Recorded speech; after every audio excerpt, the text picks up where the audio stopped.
Hi అండి. Welcome back to my channel Vasani vlogs. ఈరోజు మంచి టిప్ అయితే మీ ముందుకైతే వచ్చేసానండి.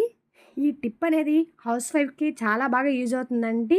ప్రతి ఇంట్లో మిక్సీ జార్స్, మిక్సీ అనేవి కంపల్సరీగా ఉంటాయి కదా! అవి నార్మల్‌గా మనం యూజ్ చేసినప్పుడు నార్మల్‌గా కడిగి పెట్టేస్తుంటాము. అప్పుడప్పుడు క్లీనింగ్‌గా చేసుకుంటేనే ఇలా డస్ట్ అనేది పట్టకుండా ఎక్కువ రోజులైతే వచ్చేదానికి అవకాశం ఉంటుందండి. ఒక్క మిక్సీ జార్ అనేది 10 సంవత్సరాలు ఎలాంటి రిపేర్ రాకుండా వాడాలంటే అప్పుడప్పుడు 1 మంత్‌కి, 2 మంత్స్‌కి ఒకసారి ఇలా క్లీన్ చేసుకుంటే చాలా నీట్‌గా అయితే ఉంటుందండి. ఎలాంటి రిపేర్స్ రాకుండా ఉంటాయి.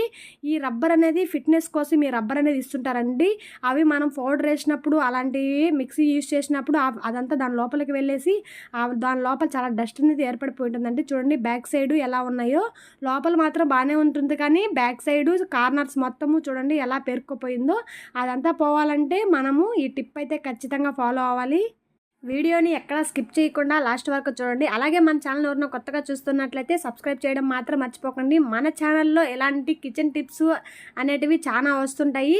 మీరు ఖచ్చితంగా సబ్స్క్రైబ్ చేసుకోండి. అలాగే వీడియోకి లైక్ ఇవ్వడం మాత్రం మర్చిపోకండి. చూడండి ఆఫ్టర్ క్లీనింగ్ తర్వాత ఎలా వచ్చేసాయో చూడండి, చాలా బాగా వచ్చేసాయి కదా! చాలా సింపుల్గా ఈజీ ప్రాసెస్లో అయితే చేసుకోవచ్చండి. మిక్సీ జార్ కూడా ఎలా ఉన్నది, ఎలా క్లీన్గా అయిపోయింది చూడండి. తల మెరిసిపోతున్నాయి కదా! ఇంకా అవి తుడవను కూడా లేదండి. ఊరికే కడిగి ఆడ పెట్టున్నాను. తుడిచిన తర్వాత ఇంకా చాలా నీట్‌గా అయితే వచ్చేస్తాయి. అది ఎలా చేసుకోవాలో చూపిస్తాను. ముందుగా 3 లీటర్ల వాటర్ అయితే తీసుకున్నానండి. వాటర్ కొద్దిగా ఎక్కువే తీసుకోండి. ఫస్ట్ అయితే సర్ఫ్ అయితే వేసేసాను. ఒక 3, 4 స్పూన్లు సర్ఫ్ అయితే వేసేసాను.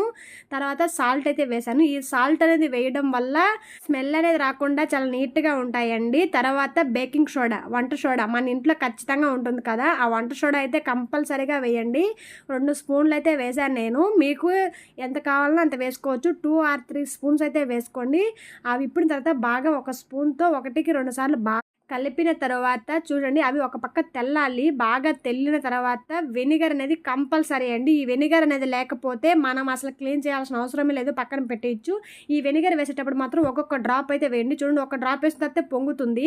పొంగిన తర్వాత 1, 2 సార్లు కలబెట్టి మళ్ళీ వేసుకోండి. అలా వేసేటప్పుడు మాత్రం కొద్దిగా జాగ్రత్త అండి. తర్వాత నేను ఒక బౌల్ అయితే తీసుకున్నాను. ఎందుకంటే అవి మునగాలి. మనకి కింద పార్ట్ జారే కదా, బాగా ఎక్కువగా డస్ట్ అనేది ఉండేది. కాబట్టి అవి మునిగేటట్టుగా వాటర్ అయితే వేస్తున్నాను. ఈ వాటర్ అనేది పోసేటప్పుడు మాత్రము కొద్దిసేపు చల్లారాలి. వేడి మీద కానీ మనం పోసామనుకో మిక్సీ జార్ కింద ఒక రబ్బరు కారం అయితే ఉంటుందండి. అది కరిగిపోయేదానికి అవకాశం అయితే ఉంటుంది. ఆ టిప్ని ముందే చెప్తున్నాను. తర్వాత మీరు వేడి మీద పోసేసి అది కరిగిపోయిందనుకో ఇంకా జార్ అనేది పని చేయకుండా పోతుంది. కొద్దిగా చల్లారిన తర్వాత లైట్ గోరువెచ్చని నీళ్లు మాత్రమే పోయండి. ఇప్పుడైతే చూడండి బ్రష్ ఎత్తుకునేసి నేను అలా బ్రష్తో రుద్దేస్తున్నాను. తర్వాత ఒక గుడ్డ అయితే వెతుకునేసి దీంతో తుడిచేస్తున్నానండి. ఎందుకంటే ఎక్కువ డస్ట్ ఉంది కదా, మిక్సీ మీద మాత్రం ఎటువంటి వాటర్ అయితే పోయకండి.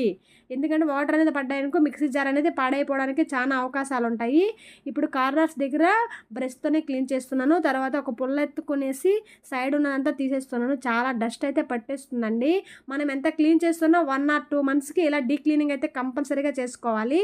ఇలా చేసుకుంటే మిక్సీ జార్ అనేది లైఫ్ రావడానికి చాలా అవకాశాలు అయితే ఉంటాయి.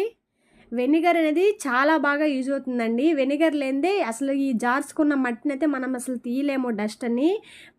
మనం వాడేసిన బ్రష్ ఉంటుంది కదా, ఆ బ్రష్ తీసుకునేసి అలా శుభ్రంగా క్లీన్ చేసుకుంటూ పొడిగుడ్డ ఎత్తుకునేసి తుడిచిపెట్టుకునేయాలి. ఈ మిక్సీకి మాత్రము దాన్ని మాత్రం మనం వాటర్‌లోనే శుభ్రం చేసుకుంటాము. జార్స్‌ను మాత్రము చూడండి ఇప్పుడు ఎంత నీట్‌గా వచ్చేసిందో. ఆఫ్టర్ వీడియో చూసారు కదా, బిఫోర్ చూడండి ఎలా ఉంటుందో. బిఫోర్, ఆఫ్టర్ చాలా బాగా వచ్చేసింది కదా.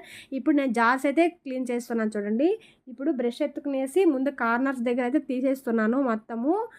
ఒక 10 మినిట్స్ టైం అయితే కేటాయించండి. అలా కేటాయించడం వల్ల మనకైతే చాలా ఈజీగా అయితే సింపుల్గా క్లీన్ చేసుకోవచ్చు. ఎందుకంటే వాటర్ పోసేసిన తర్వాత ఏ పని చేసుకున్నా ఖాళీగా ఉన్నప్పుడు అలా బ్రష్తో రుద్దుకునేస్తే సరిపోతుందండి. చాలా నీట్గా అయితే వచ్చేస్తాయి.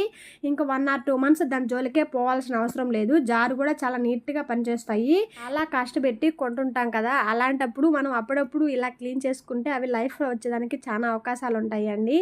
మీకు కన్నా వీడియో నచ్చితే ఖచ్చితంగా లైక్ ఇవ్వడం మాత్రం మర్చిపోకండి. తర్వాత చూడండి నార్మల్ వాటర్ ఉంటాయి కదా, వాటర్లో ముంచేస్తున్నాను. ముంచేయడం వల్ల ఆ సర్పు నీళ్ళ నుంచి వాటర్లో ముంచేస్తే కొద్దిగా తెల్లగా అయితే వచ్చేస్తాయి. పక్కన మాత్రం నార్మల్ వాటర్ అయితే పెట్టుకోండి. ఫైనల్లీ చూడండి మిక్సీ జార్స్ ఎలా వచ్చేసాయో. ఇప్పుడు ఇంకా తుడవలేదండి. తుడిచేసి పొడిగుడ్డతో తుడిచేసి కొద్దిసేపు ఎండలో పెడితే అందులో ఉన్న చెమ్మ మొత్తము నిమ్మ మొత్తం లాగేస్తుందండి. అప్పుడు మిక్సీ జార్స్ అనేటివి చాలా బాగుంటాయి, పాడవకుండా ఉంటాయి. ఎప్పుడైనా మిక్సీ కడిగినప్పుడు మనము నార్మల్గా యూస్ చేస్తుంటాం కదా, ఫస్ట్ నార్మల్గా పెట్టండి, ఎందుకంటే దాంట్లో వాటర్ అంతా కింద దిగేస్తాయి. తర్వాత బ్యాక్ సైడ్ తిప్పండి, అప్పుడు మిక్సీ జార్కి అంత డస్ట్ అనేది పట్టకుండా ఉంటుంది. మనం ఏంటంటే ఒకేసారి ఇలా బౌల్ ఇచ్చి పెట్టేస్తాం కదా, అప్పుడు ఏంటంటే ఆ వాటర్ అంతా కింద దిగిపోయి ఆ బ్లేడ్స్ అనేవి పోవడానికి అవకాశం ఉంటుంది. ఓకేనా ఫ్రెండ్స్, వీడియో నచ్చిందైతే అనుకోండి, నచ్చితే ఖచ్చితంగా లైక్ ఇవ్వండి. బాయ్ మరి.